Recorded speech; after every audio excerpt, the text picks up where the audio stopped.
Good morning and welcome to ICUJP. This is our Friday forum for July 17, 2026. I'm Steve Rohde, proud to be chair of this amazing group. We were organized and have been meeting for 25 years. Founded, convened by the Reverend George Regas of blessed memory. We have sustained ourselves across these years with the mission that religious communities must stop blessing war and violence. We thought we might put ourselves out of business at some point, but the struggle for justice and peace goes on. And our work couldn't be more vital. And we're grateful for everybody who's here today on the screen, and then many of you watching a recording of this program. All of our Friday forums are posted on our website due to the amazing skills of Rick Banyalis, our communications director, who tailors these videos, tries to remove extraneous interference and make them as interesting as possible. We've got a very interesting program today. I'm going to slide into an announcement on behalf of ICUJP and just take an extra minute on this.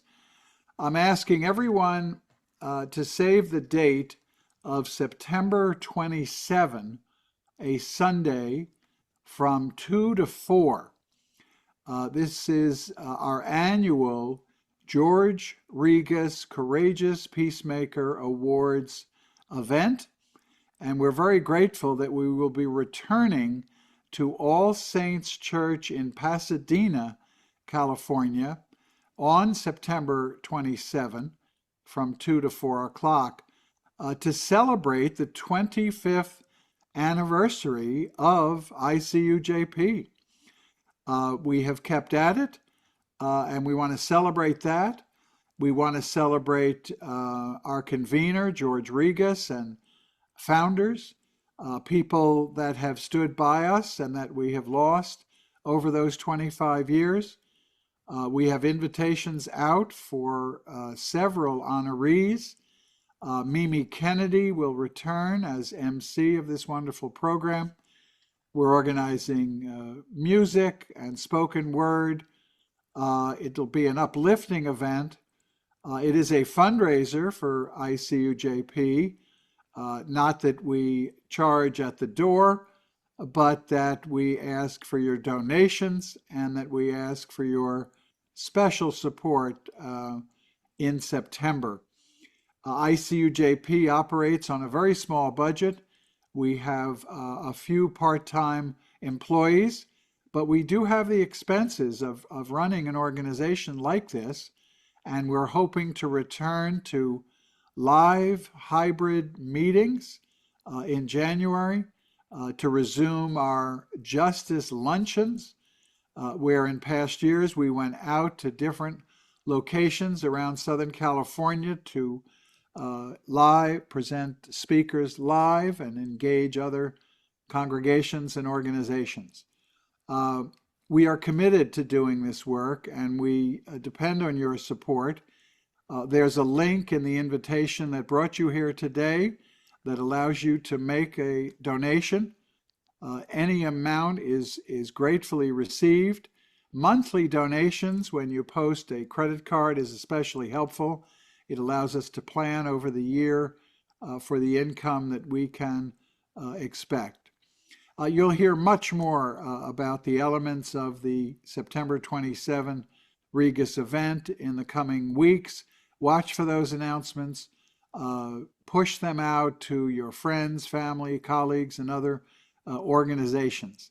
We're hoping to come together on that occasion. And our action item, because ICUJP has never left a meeting without speaking about what are we going to do about the issues we discuss. And given that it will be in September. It will be voting rights. It will be protecting our voting rights, getting out the vote, standing in solidarity at polling places across the country, supporting groups who are doing that. Other groups are planning bus trips down into Texas and Alabama and Georgia and other states to ensure not what Trump talked about last night, but true election integrity, to prevent the Gestapo from circling our polling booths and to ensure a just and fair outcome to those elections. So I hope you'll support ICUJP and support our work in September. It comes at this time that we have a reflection, and I'm really thrilled to turn the spotlight over to Carol Francis Likens. All right, thank you. Before I get to the reflection, I realized that I didn't give my what gives me hope, and it's that people across the world and in the United States are more active getting out on the streets, particularly around Palestine, and remembering what Melina Abdullah once said after Trump was elected. Hell, we survived slavery.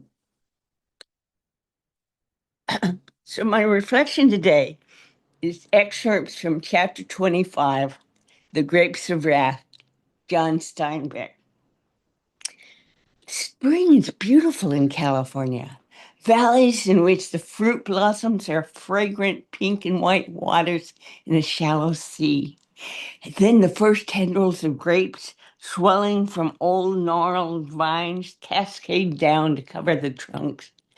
The full green hills are round and soft as breasts.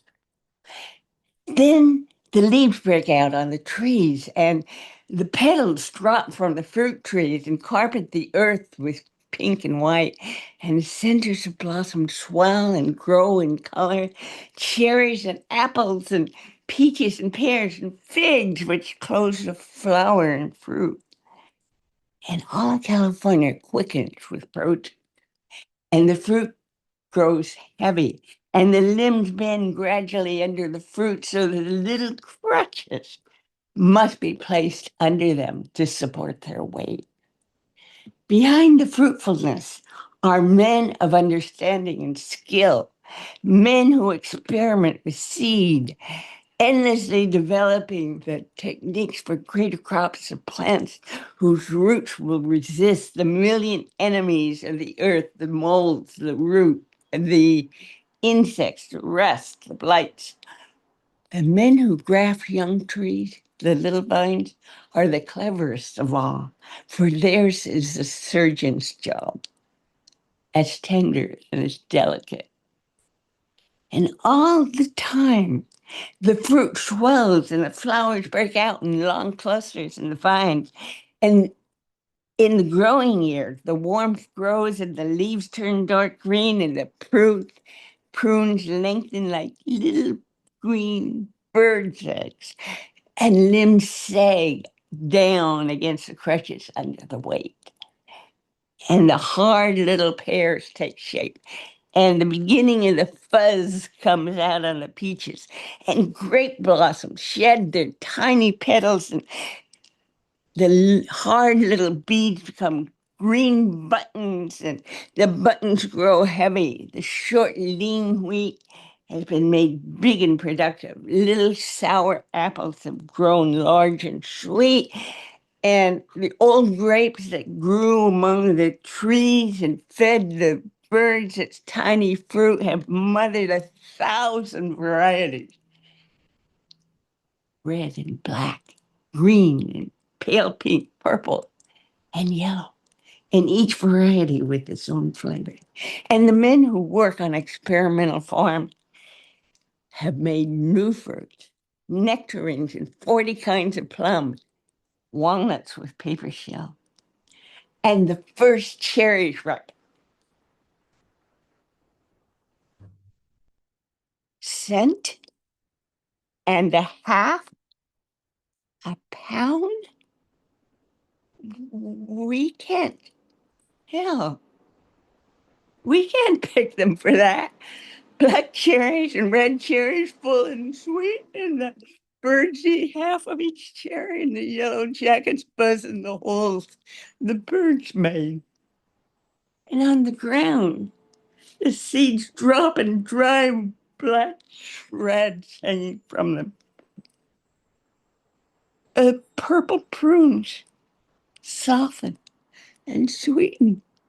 My God, we can't pick them and dry them and suffer them. We can't pay wages, and no matter what wages. And the purple prunes carpet the ground. And first the skins wrinkle a little, and swarms of flies come to feast, and the valley is filled with the odor of sweet decay. And the meat turns dark, and the crop shrivels in the ground, on the ground. And the pears go yellow and soft. $5 a ton? $5 for 40, 50-pound boxes. Trees pruned and sprayed, orchards cultivated.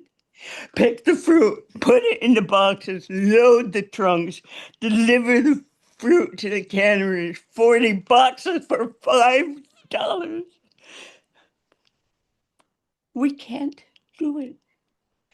And the yellow fruit falls heavily to the ground and splashes on the ground.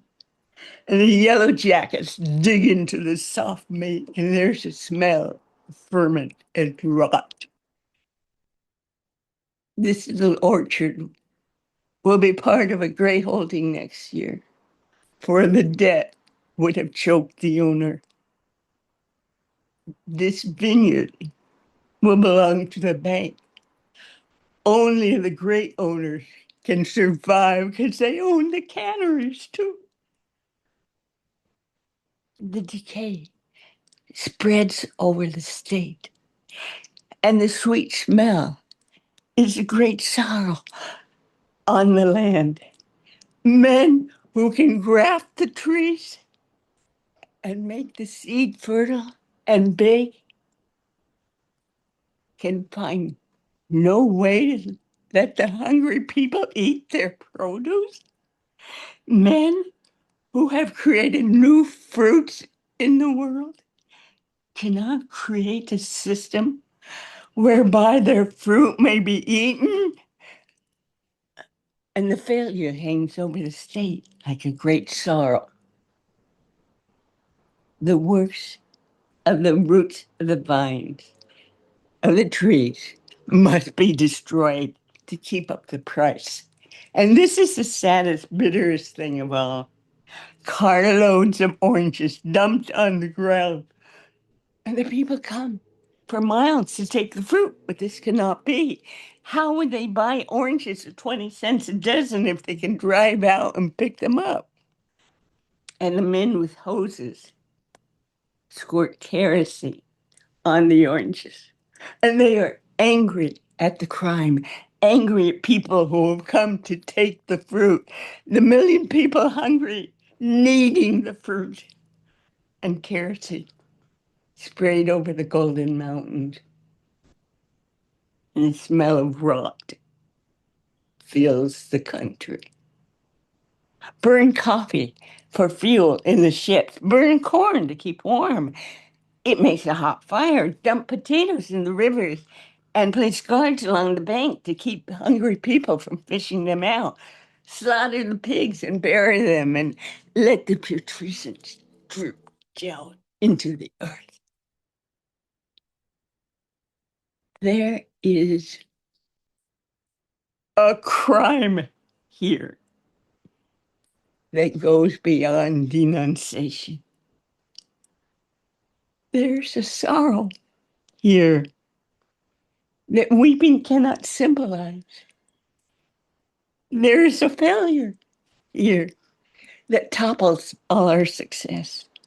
The fertile earth the straight tree rows, the sturdy trunks, and the ripe fruit. And children dying of pellagra must die because a profit cannot be taken from an orange. And the coroners must fill out the certificate. Died of malnutrition because the food must rot, must be forced to rot.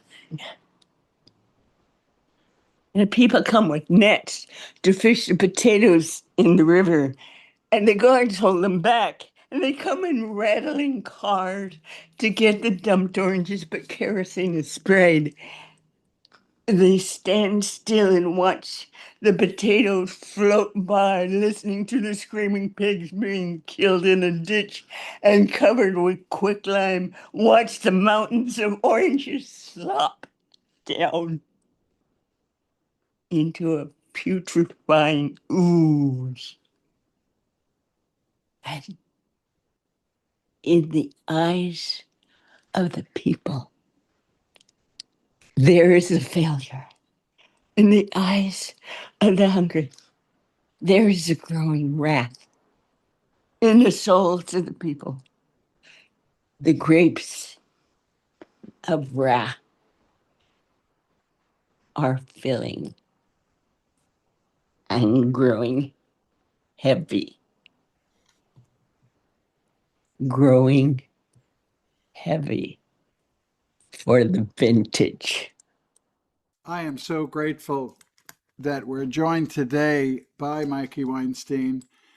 Rick is going to give a fuller introduction, but I met Mikey through Mike Farrell, a hero of mine, who introduced me to Mikey's extraordinary work, which we're going to hear about today, which again has never been more imperative and relevant than it is today, with Pete Hegseth and what's going on. But I think, as Mikey will explain, this is not a recent phenomenon. It's a deep vein of Christian nationalism that has infected the U.S. military. So, Rick, please introduce Mikey, and we'll get right into it. Sounds good. So about maybe 22 years ago, when we were meeting at Emmanuel Presbyterian Church, I was at one of the meetings that we had in the basement down there, and we had we invited Mikey Weinstein to speak to us, and I was just amazed listening to his personal journey as as a practicing Jew in the military, and how people were pushing back, the officers and other enlisted people pushing back on a right that he has as a human being in the United States to be able to worship the way that he wants. And he really is the leader of the national movement to restore that obliterated wall separating church and state in the most technologically lethal organization ever created by mankind, the U.S. Armed Forces. And he's a 1977 honor graduate of the U.S. Air Force Academy. And, Mikey served for 10 years with the Judge Advocate General, or JAG Corps. And the Military Religious Freedom Foundation is dedicated to ensuring that all members of the U.S. Armed Forces fully receive the constitutional guarantee. Sorry. Of, sorry, that'll be an edit. The constitutional guarantee of religious freedom, to which they and all Americans are entitled by virtue of the Establishment Clause of the First Amendment. And they have about nearly 100,000 active duty, reserve, National Guard cadets and shipmen, DoD and VA civilian personnel, veterans, and clients among the 18 national security agencies. Coast Guard and DOT, ROTC, and including kids involved in high school JR ROTC around the nation, have come to the foundation to redress and assistance in resolving or altering the public to alerting the public to their civil rights grievances, with hundreds more contacting MRFF each month. And 95% of them are Christians themselves. So, Mikey, good to have you here. If everybody else can go on mute, and the floor is yours. Hello, Dave. It's been a while. Good to see you, Dave. And thank you very much, Rick, for the introduction, guys and gals and everybody else. It's I wish I had better things I could say, but the best way I can describe what I'm going to tell you for a few minutes is that we are no longer driving to the abyss. We are not going to the parking lot adjacent to the abyss, and we're not even staring into the abyss anymore. We are living in the abyss. If any of you are familiar with Margaret Atwood's The Handmaid's Tale, her two books, and of course the Hulu series, I might add that the showrunners of that series a few years ago contacted us for subject matter input. They thanked us for trying to fight against this dystopian hellscape that they portray in the show and the book. I don't say that from hubris or self-aggrandizement, but that, I'm glad they recognized it. And they were trying to do a particular episode focusing on the military, so we help them as much as we can. But we are living in that abyss right now. We were the first ones to be screaming about this nearly a quarter century ago, as we focus with laser-like precision on trying to protect the wall separating church and state, where all the nuclear weapons are, and the drones and the conventional weapons. That wall is long gone. We are living this nightmare. And I want to give you a little perspective. I come from Albuquerque. You all know may know that we're the hot air ballooning capital of the world. So let's get in a hot air balloon and go to maybe 30,000 feet and look down. Let's talk about the universe. I'm going somewhere with this, so just bear with me. And there'll be a chance for Q&A, I assure you. Our cosmologists and physicists and astronomers tell us that the universe started about 13.8 billion years ago from the Big Bang, or they've even gone beyond the Big Bang now with regard to explanations for those of us who are laymen. But they say the Milky Way started 10 billion years ago. Earth is about 4.5 billion years old. And on this planet, we went from a single cell to civilization in about 3.8 billion years. Our species, Homo sapiens, is very, very new to this planet. Maybe 250,000 years, more likely 125,000 years, which in geologic time is about 2 seconds ago. And civilization, my friends, is much, much more recent, maybe 7,500, 8,000 years ago. But there are patterns in our species, and you all know it. Whenever an extremist version of any religious faith has been joined at the hip as an alloy with that part of the state that makes war, well, we do not end up with little babbling brooks, streams, or creeks, or lakes, or ponds. We end up with one thing every goddamn time: oceans and oceans of blood. It's not just the 8 Crusades from the 11th, through the 13th century, the Inquisition, the pogroms, the Holocaust. Every time you see this happen, and generally it's extremist Christianity. We represent now well in excess of 100,000 sailors, soldiers, Marines, and airmen. Some of you may know we have another military force now called the Space Force, which is part of the Air Force, the way the Marines are part of the Navy. Do you know what they're called, by the way? If you're MLB fans, what is the Cleveland baseball team called? They're not called Indians anymore. They're called Guardians. And that's what the members of the U.S. Space Force are called, Guardians. Well, we have clients in all of those, branches, all 18 national security agencies like the DSA, NSA, FBI, again, the Coast Guard, the U.S. Merchant Marine, the U.S. Maritime Service, particularly the Merchant Marine Academy, and all of it has been inextricably intertwined and animated by the JP4. That's what's known as jet fuel in the military. The fuel of MAGA is one thing and one thing only, and that is Christian nationalism. Most Americans have no clue what that is. That has too many syllables. Nationalism. They might know about conservative Christianity. They might know about fundamentalist Christianity, or the term we've used, dominionism. But Christian nationalism, the best way to describe it is it's the mirror image of Salafist or Wahhabist Islam. You think of Al Qaeda in the Arabian Peninsula, ISIS, the Taliban, Boko Haram. That is what Christian nationalism is. It is completely incompatible, like matter and antimatter, with our secular democratic republic.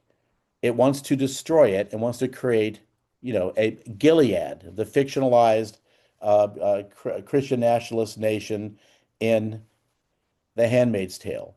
And what are the telltale signs of that? It actually matters. Hatred of women, misogyny. Women have some assigned duties. Spread your legs, get pregnant, have as many children as you possibly can. You raise those children. You go to the grocery store, grow your own food, prepare the meals for your men, serve your men, and clean up afterwards. Incredible racism, total and complete white supremacy.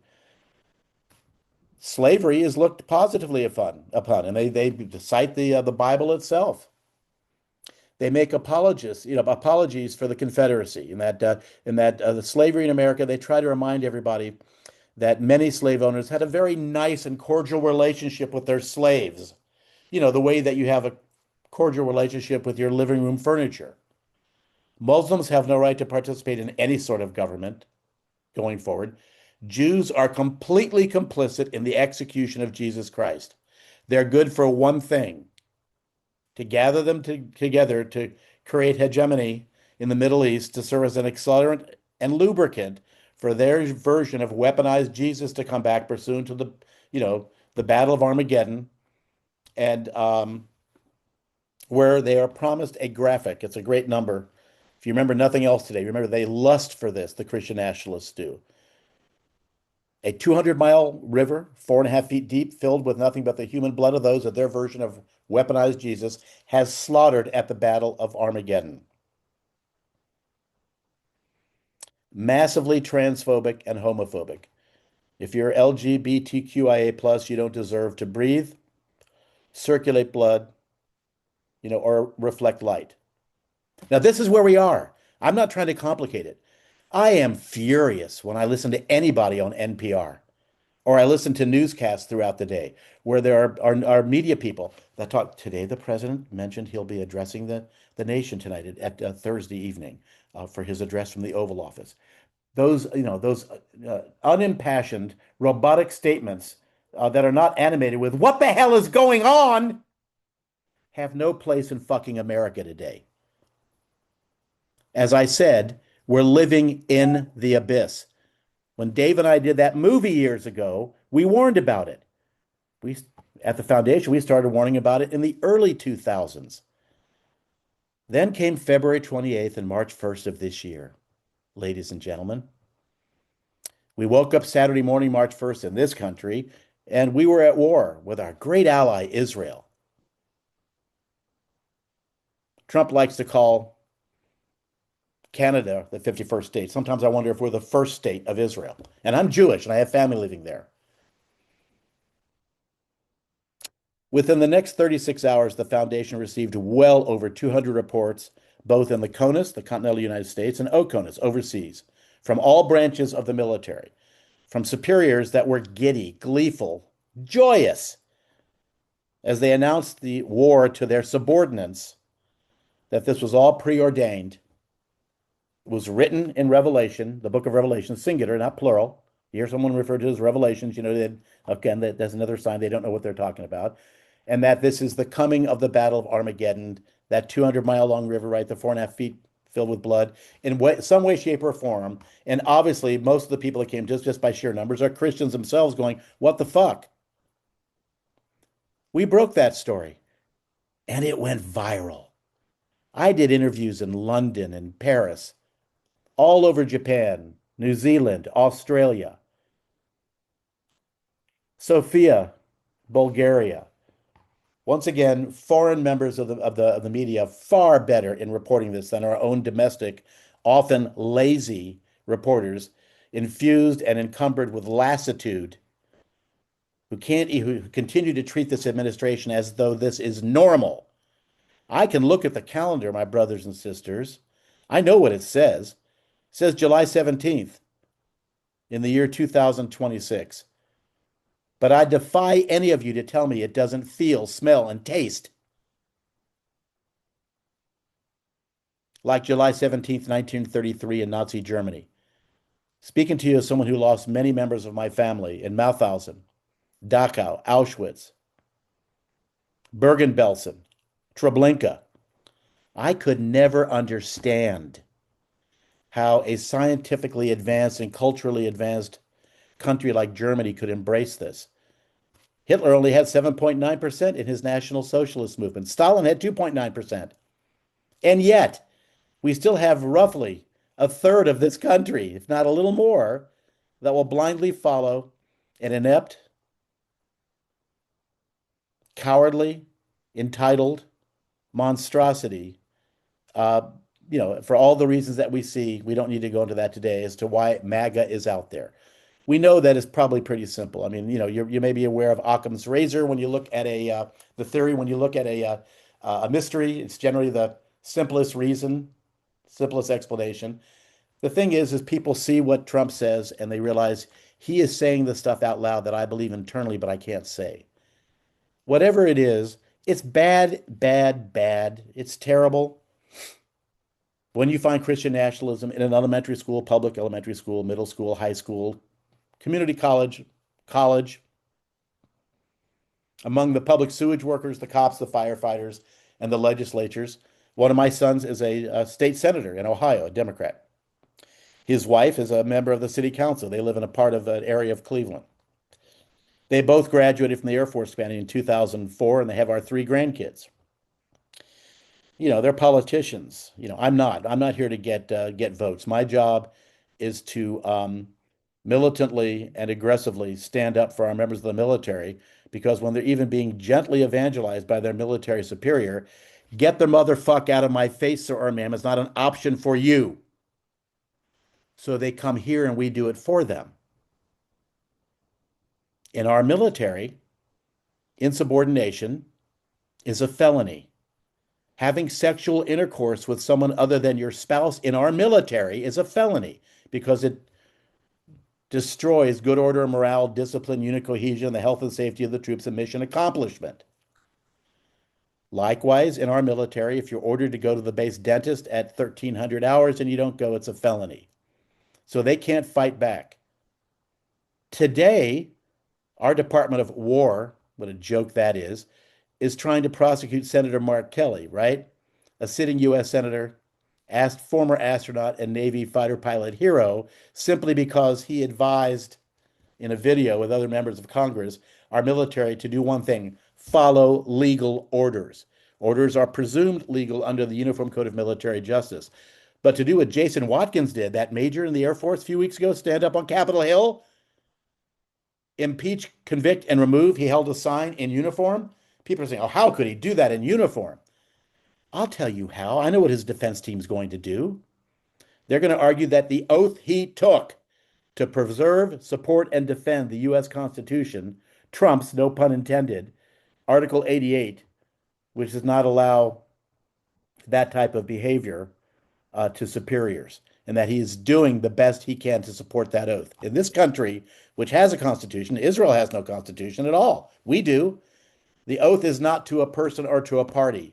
It is to our Constitution, right? And when our constitutional framers created it, they looked at European history, where most of the blood that had been spilled there had been spilled by when men of the cloth had been men in political power. They looked at Cromwell in England.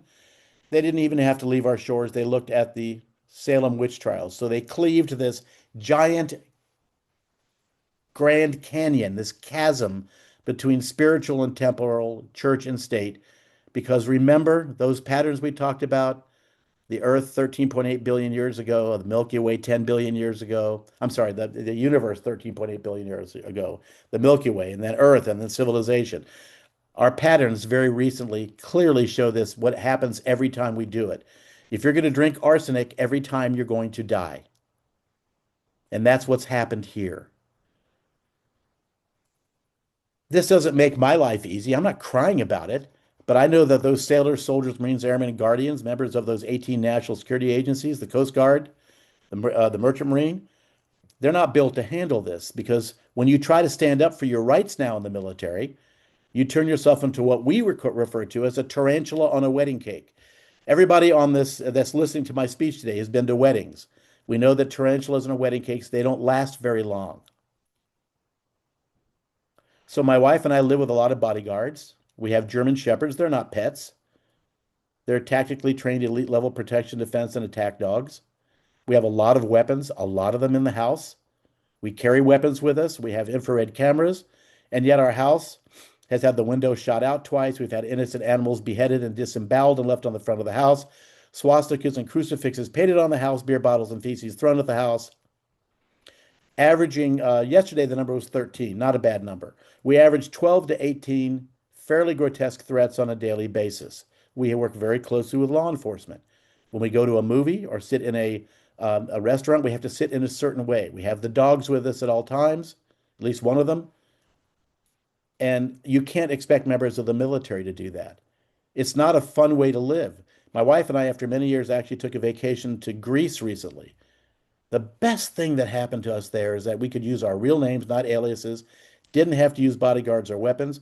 We only got recognized once by a Bulgarian couple. Bulgaria is one of the countries, along with Albania and Romania, others that border Greece, they were there on vacation. And one of them had seen the interview I'd done via Zoom I mentioned Sofia, Bulgaria, when the war started. Other than that, it was great. But our military members, are facing a situation, as I said before, if any of you have been in before, you know that the dynamic between your military superior and you is not anywhere close to that between your shift manager at Starbucks or your boss at IBM or at Target or at Home Depot or at Lowe's. They have complete control over you. I don't need to belabor the fact of what a monster Hegseth is. Once a month now, he does a Jesus praise service in the largest auditorium of the Pentagon during the duty day in uniform.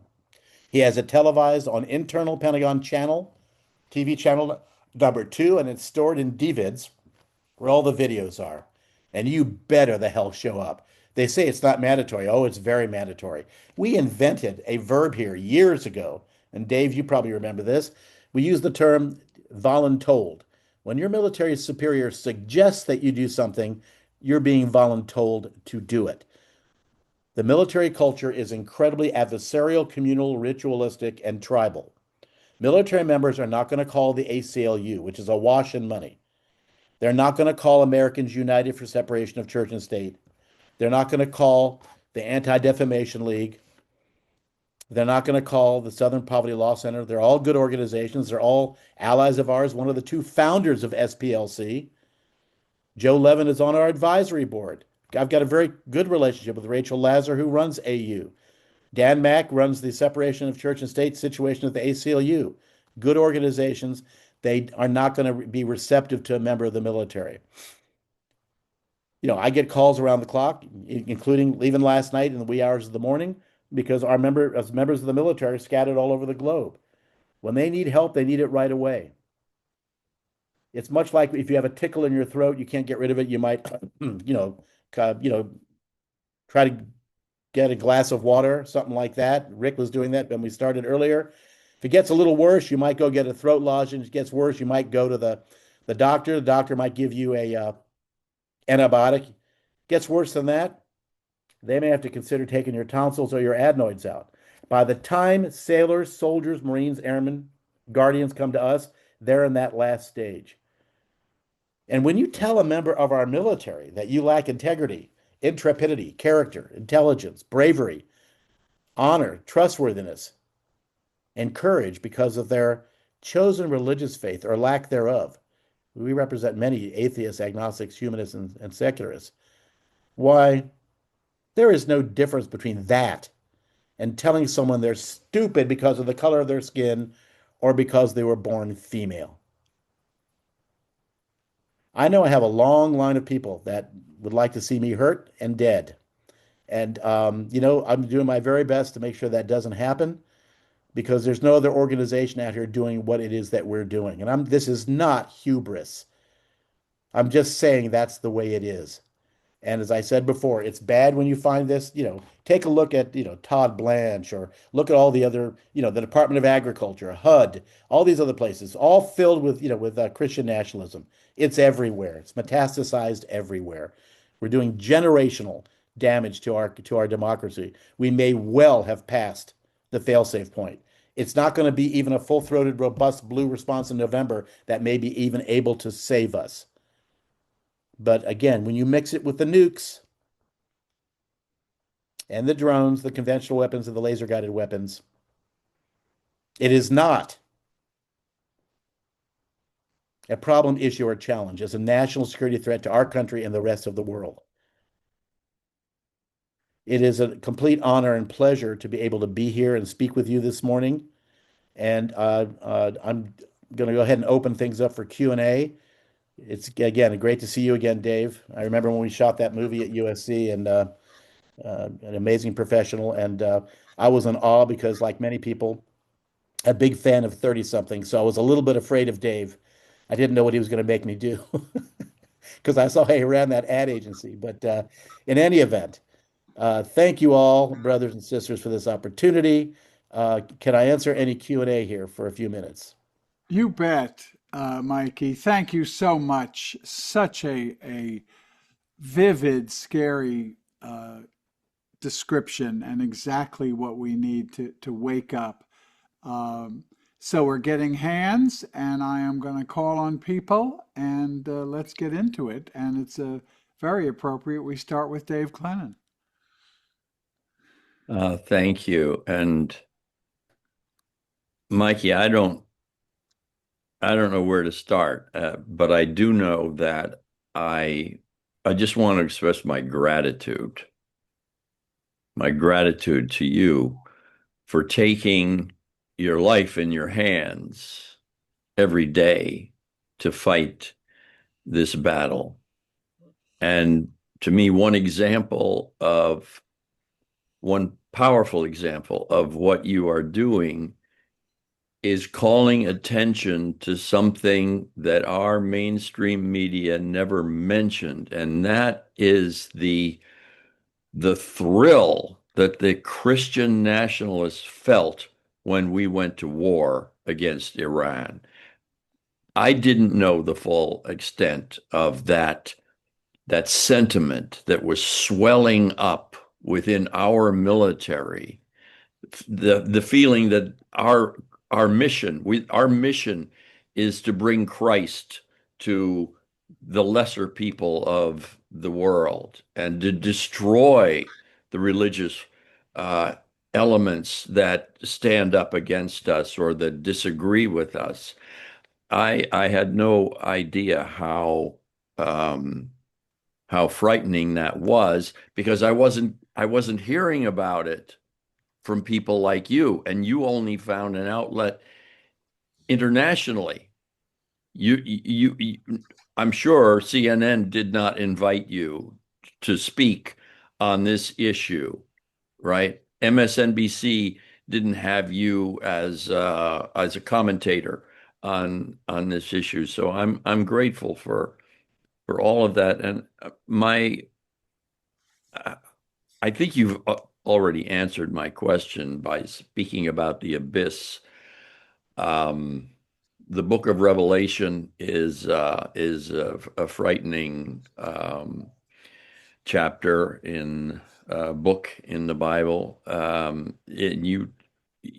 you spoke of the abyss. I just wonder, after all you've gone through for 25 years, is the situation in our military and in our intelligence communities and law enforcement community, is it getting dramatically worse since you began the work that you're doing now? And is it getting dramatically worse just in the last 5 or 6 years? That's my question. Is it getting worse, and has there been a sudden spike in the problems that you're facing in the last 3 or 4 years? No, it's a good question, Dave. Uh, with regard to CNN and others, I did get a few phone calls when we broke the story from Jake Tapper at CNN. Katie Couric called me.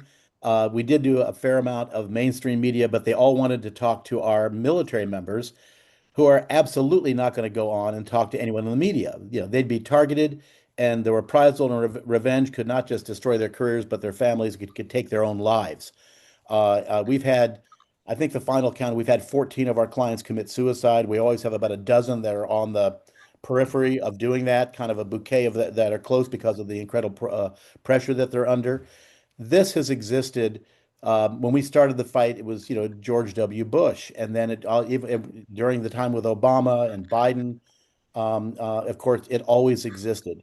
But we had a layer of folks at the Pentagon that we could always rely upon, among at least the senior civilian folks at this. They're called SES, Senior Executive Service level, and some very senior officers that we could always rely upon to fight this. The two types of kryptonite, Dave, and everybody else that terrifies the military is being sued in federal court, which we've done when we need to, but then we have to have a plaintiff, and that means, because you have to have standing, and that means they have to identify themselves, unless we're able to get John or, Joan Doe protection, which is hard to do. The second thing is terrified. They're terrified of being exposed in the media. Nobody back in the day. Now, of course, CBS and 60 Minutes are a joke, thanks to Barry Weiss and everything else. But back in the day, nobody wanted to hear that Mike Wallace was knocking on their door with a film crew from 60 Minutes, right? Well, that's how we are viewed right now. We've worked hard to create this reputation of being tough and getting out into the media very, very, very quickly. When this story broke, it was the most viral story we've ever had. We've had you can Google if you want to Google Jesus nukes or Jesus rifles. Ladies and gentlemen, if you're unfamiliar with that, we had 68 U.S. Air Force nuclear missile launch officers. Listen carefully. The people in the silos with their fingers on the button calling us because in California at Vandenberg Air Force Base, they were being trained to be launch officers with a PowerPoint presentation that we got from one of our clients under the Freedom of Information Act, infusing them with the fact, that Jesus wants you to do this. It was filled with biblical references. The final validation came from Werner von Braun, an SS rocketeer, as you may remember from the Nazis, saying that at the end of World War II, the good Nazis wanted to bring their advanced rocket technology, remember their V-2 rockets and all that, to a Bible-based society, which is why they wouldn't want to go to the Soviet Union. And the Jesus rifles, ladies and gentlemen, every rifle, until we broke the story, in the American inventory, had on the metal base of its scope, I can't even make this stuff up, biblical citations from the synoptic gospels of Matthew, Mark, and Luke, and the non-synoptic gospel of John, including from Revelation, burned into the actual metal, holder of the scope. You can imagine the optics. We had a bunch, I think, over 130 soldiers and Marines in Helmand province in Afghanistan come to us because they were walking into the villages, and 90% of Afghanistan was illiterate, had never even heard of 9/11. But the elders wanted to see what we call the Jesus rifles. You imagine, you're aiming at a Muslim, whether they're, quote, a terrorist or not, and you're shooting them with a Jesus rifle. We blew that up. It took 3 days before, first it was denied by, you remember, General David Petraeus. Then he had to admit it was true. Then it turned out that these rifles were not only with us, but with almost all NATO countries, including the IDF. The Israeli Defense Forces had the same rifles. They came from a defense contractor called Trigicon in northern Michigan that had a $2 billion contract to make these scopes. The TRI stands for Trinity in Trigicon. Getting back to Dave's question, it is completely out of control now. It is Katie bar the door.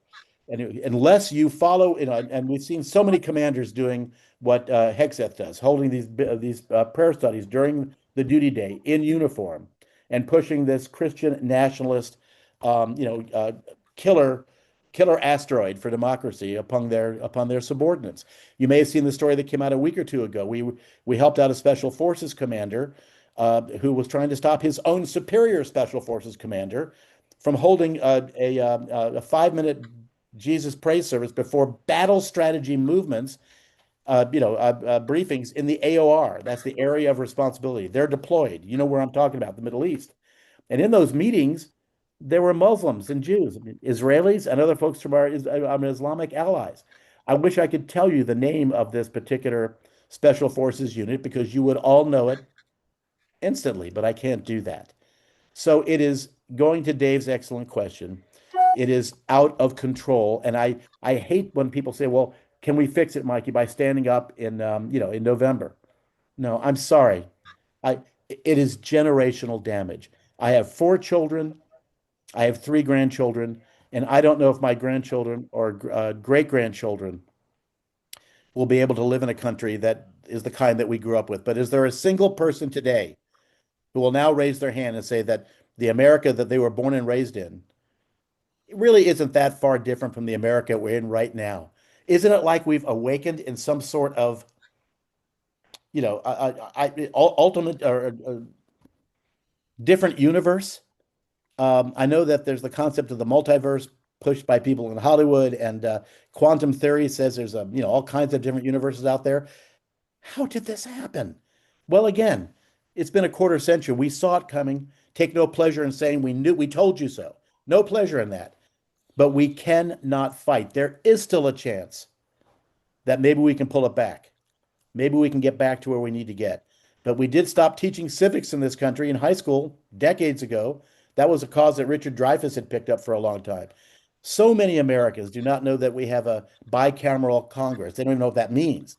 They don't know that we have different branches of government.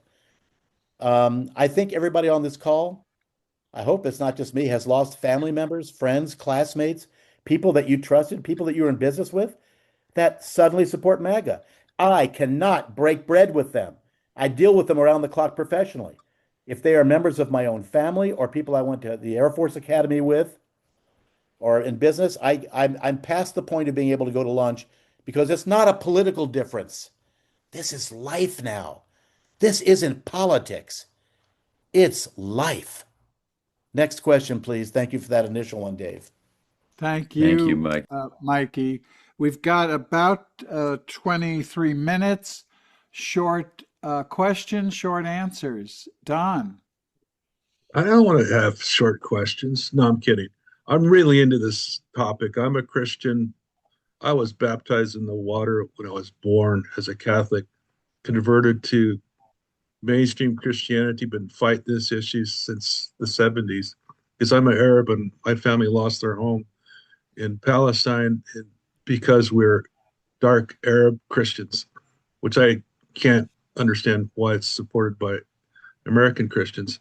But I'm finding a kink in the armor because I do this group in Santa Cruz, Men Overcoming Abusive Behaviors. And one of the things that's happening is young men that are part of the trad wife, the traditional wife values, they're being told to come to our group by their wives because their wives can't live the way they're living right now. They can't be, they just, something's wrong. But the men don't understand because they're following the guidelines that's dictated to them by society on mostly like mainstream media, or I should say, like on Zoom or whatever, that are into this whole idea of us versus them.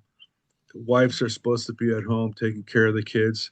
I know men that believe that they should be pumping out the kids, and that's what they're there for, and their wife should be at home raising the kids and taking care of them. But it's not working with them, so they're coming into my group totally frustrated, trying to understand, well, how come this way of life isn't working in the relationship? Because relationships need to be mutual, caring, loving, kind, and I'm finding it hard to deal with it. So I actually wrote this book that I don't mean to interrupt you. together. I know we have limited time. Is there a question, brother? Do you have a Yeah, question? how does this? Do you notice any kinks in the armor right now? Do you see any? Like I'm seeing men coming into my group dealing with anger that they can't, the system that they're part of isn't working. Do you see any of that happening? No, I see a congealing of power. I'm sure you all saw 48 hours ago. Hexeth is now going to test the testosterone levels of people in our U.S. military. I mean, they love this blood stuff the way the Nazis embraced eugenics. And I also will make it clear. I mean, as I mentioned, of our well in excess of 100,000 clients, 95% are Christians by sheer numbers. We have over 1,200 people that work for me here, both paid and volunteer. Like many civil rights organizations, we have many volunteers. We have MRFF representatives on, um, you know, we have nearly 1,000 U.S. military installations around the world. We have MRFF representatives on most of them, including nuclear submarines and nuclear aircraft carriers, and about 84% are Christians. Our largest endorsing organization is in your state, the California Council of Churches Impact Organization, which represents 5,500 Protestant churches in California. I think it's just under 2 million Protestants and 21 or 22 different denominations of Protestantism. Was the first organization years ago to support what we're doing. It's easy to say that, my last name obviously is Weinstein. I'm a lawyer, so well, I must be, I'm a Pharisee. They're going to come after me for being Jewish. If I was a plumber and my name was Joe, they wouldn't do it as much. And I wish I could respond to what you said, but no, we're not. We're seeing a congealing of power. It appears to be picking up, and even with last night's demented speech by Trump, warning in advance. Why is he doing that? Of course, he's terrified that if he loses the midterms, he may lose again. In 28, and that means he would face potential jail. I can tell you that's one of the reasons I like Gavin Newsom. I'm not talking about voting for one person or another, but we can't just have, if we get back we're gonna get back to following the Constitution again. We need to have consequences for these assholes who have been doing this for years. We need to do that. If we go, well, we just need to all come back, kumbaya, it's not going to happen. But the direct answer to your question is we're seeing the opposite happen. Next question, please. Yeah, I think that's me. First of all, I'll mention, since some of us are giving out our religious identifications, I am Jewish, kind of assimilated. I grew up in Park Slope in Brooklyn. My congregation was Beth Elohim, which happens to be Chuck Schumer's congregation. Since the name Barry Weiss came up, I will tell you that I tend to think of her as Hasbara Hannah. Thirdly, I've heard about you and your work for years, and it's an honor to meet you cybernetically. Here's my question. You haven't, because of course there's a lot of ground to cover, specifically mentioned the Air Force Academy in Colorado, which I understand has been a particular problem area. And you can tell me if this is a paranoid concern on my part or not. But given that the right wing seems to be itching for a civil war, it sometimes concerns me that if there is one, that all the military pilots would be on the bad guy's side.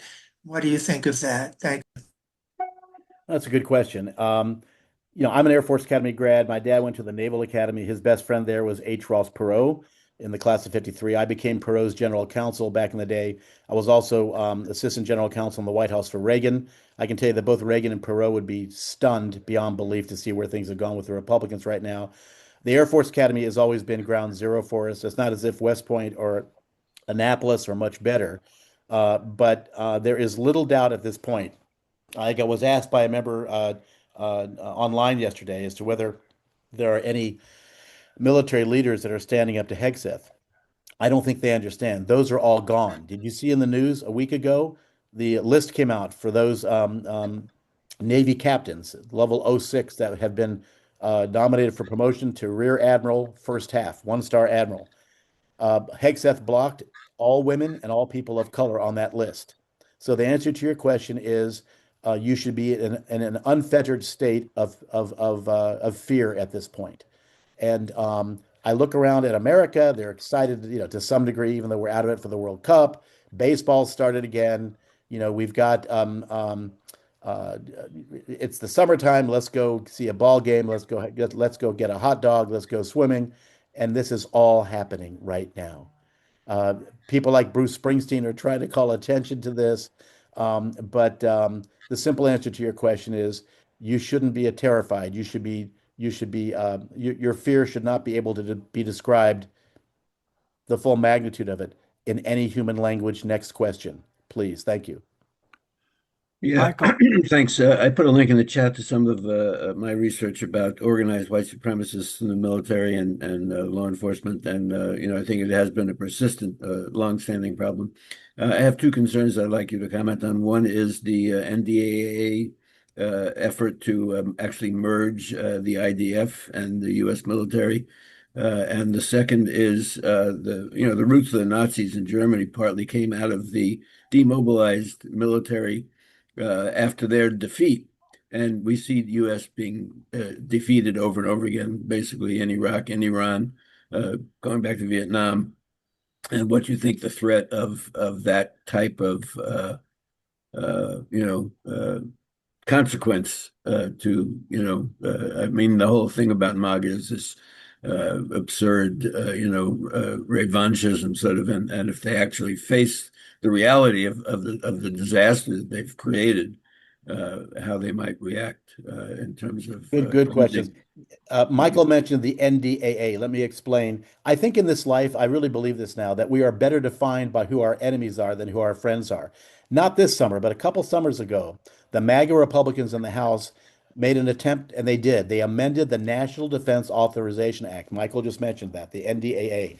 That is the Pentagon funding bill, the largest part by far of the federal budget. They amended it in secret. Listen to this, to make it a felony for anyone in the military to reach out to us for help. We were in that amendment 3 times by name. We had to work with the Democrats on the Senate side for 6 months to get that out before it was one of the last things that Biden saw. They've never done that to Planned Parenthood or the ACLU, so we wear it as a red flag. The fact that there is and I'm speaking again as a Jewish person. I mentioned I have family in Israel, and I understand what real anti-Semitism is, focusing on the blood libel, the fact of being like, myself, my family have been totally, accused of being completely responsible for the execution of Jesus Christ. That's anti-Semitism. It is not anti-Semitic to be against Netanyahu or the Likud government or the IDF, or to talk about the rape and genocide of the Palestinian people in Gaza, the ethnic cleansing in the West Bank or in East Jerusalem or the Golan Heights. So the attempt to try to merge the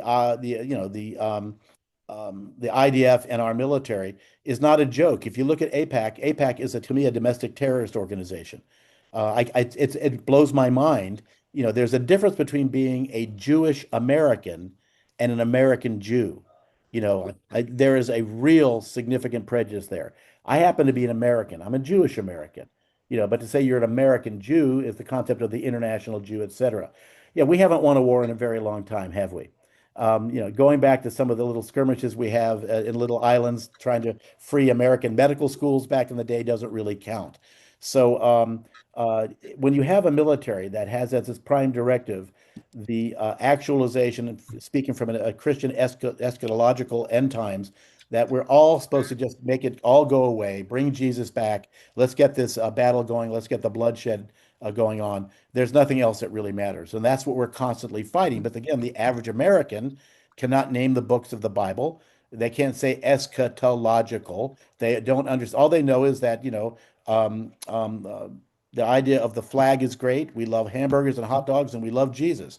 And they're informed by Breitbart and Fox, One American News, Newsmax, on one side, and then on the other, is the rest of the media that I find, again, to be incredibly, incredibly lazy. I won't even do an interview with a member of the military, with the member of the media, unless they are reasonably, conversant in what's going on here. And I did a long interview yesterday with, if you remember Judy Miller, going back to the Valerie Plame and Joe Wilson affair, she was writing for Newsmax. At least she was informed. So I wish I had better news. Is there time for another question? I don't want to usurp anybody else. And thank you, Michael, for a great 2 questions there. Here's what we're going to do. We've done this before. It puts a little burden on you, Mikey. Each of the last 3 hands that are raised are going to ask a short question. Okay. They might overlap, so we'll take all the questions once, and then, Mikey, you can weave your answers to them together. Anyway, this has been really great. We need to hear this. And I understand what you're saying about it being worse than ever. But could you talk about any small victories that have happened because of your work? Yes, ma'am. Well, first of all, I would commend Mikey, everyone. I do want to do this. Yeah. Small victories is that topic. Bob Zau. Okay. What is your experience with Douglas Wilson in the Christian nationalist movement. Douglas Wilson, second topic. Rose. Yes, this has been a very Christian Judaic kind of discussion, and I'm curious about other religions in the military. Particularly, I'm thinking of Sikhs because the Gurkhas were really the backbone of the British military for many years, and I know that culture really respects that kind of thing. So I'm just wondering if you can extend it beyond just Jews and Christians. Thank you. Other religions, Sikhs. And lastly, Pamela. Hi, thank you so much for this presentation. I am very curious who your strongest allies are who are supporting you, because I want to support you 100%. Thank you. Excellent. And last question. Small victories, Doug Wilson, other religions, and our allies. Okay, I'll do my best. To begin with, we've had every religious faith and non-faith tradition represented, even the Church of the Jedi. It's right out of Star Wars. We have 12 clients that follow that. It's very much like the Baha'i faith. You can check it out. The only faith we never represented yet is Scientology. I keep waiting for Tom Cruise to call, but he's not a real Navy fighter pilot. Allies, we don't really have any. I mean, we have people we can call. I mentioned some of the names that are out there before. We're pretty much out here by ourselves. We never wanted to be reliant on anyone else. You know, the ACLU, the Southern Poverty Law Center. There's, I wish I could say that the Jewish war veterans, I'm a member of that, we're allies, but they're completely bought into the AIPAC narrative of Israel, Israel, Israel, Israel. Everything is horrible about the Palestinians. I was never taught about the Nakba. Michael mentioned before about what happened right after Israel was partitioned, and then of course I became well aware and I was horrified that I was never taught about it. We have a lot of victories. We win about 95% of the time. If you go to the website mrff.org, stands for Military Religious Freedom, right? .org. Just think of Mr. Firefighter, mrff.org. And you'll see a lot of our victories there. Most of our clients do not want us to even go public with what happens. 95% of the time when we call in, we give a commander or a senior person, we go 2 levels above the offender. They fix the situation almost immediately because they're terrified. They know we can get to the media very, very, very quickly. So they're terrified of that. And so it's much like a weed whacker. The behavior stops for a short period of time and then it tends to come right back again. I forget what was the other subject. Doug Wilson. Oh, God. Doug Wilson is the head of the Communion of Reformed Evangelical Churches based out of Idaho. He was, in February, was brought in to the bowels of the Pentagon by his buddy Doug Hexeth for one of these Christian praise services, completely and totally misogynistic, racist, anti-Semitic, homophobic, transphobic. He personifies all of this. I was asked yesterday in that interview with Newsmax about him. And so I've had no direct contact with him other than the fact that we blew him up repeatedly for being brought into the bosom of the Pentagon, videotaped. And, this was Hegseth, the commander of in charge of all of these nukes, putting his seal of approval and the cookie cutter validation for all the rest of the military to say, this is the way we want to proceed. Just like after Charlie Kirk was assassinated, within 60 minutes, Hegseth was in front of a bunch of military members ordering them to bow their heads while he said a prayer for Charlie Kirk. I got to say this. I love doing this with you guys. Fabulous questions all. My honor and privilege is beyond description. If there's another question, I'll answer it, but I want to thank everybody for the opportunity. Mikey, you have done such a superb job. You'll remember I interviewed you on Law and Disorder radio a few weeks ago. That is archived and is an amazing interview. This will be posted on our website and shared with you to share out. I really do hope folks will take the initiative, having experienced today's program, to go to the website next week, find this interview and share it with your friends and family. This is a 6-alarm fire that Mikey has announced and has worked on for his adult life. Others on this screen know, Mikey, that this is the moment that I grant you card-carrying membership in ICUJP. You are now a lifetime member. And later this year or early next year, we're going to have you back to see whether we have taken back at least Congress and the Senate, but really to broaden the work that you're doing. You've got an ally not only in interfaith communities, United for Justice and Peace, but all of our constituent organizations, as you can see on this screen. These are spokes in the wheel reaching out to other communities, and we're going to do our damnedest to promote the work of MRFF. Final word, Mikey.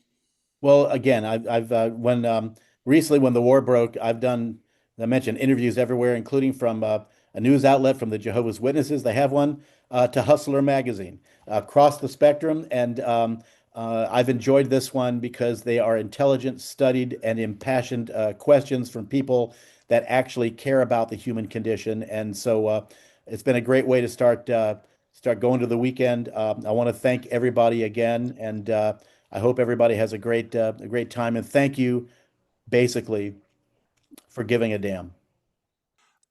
Please do something kind, do something for justice this coming week.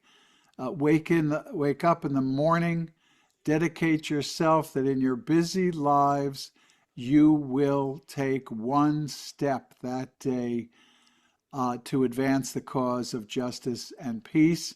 And when you put your head on that pillow, be accountable that you've done so. We love you all. We appreciate so much you joining us and sustaining this group. We have an important program next Friday. Join us then.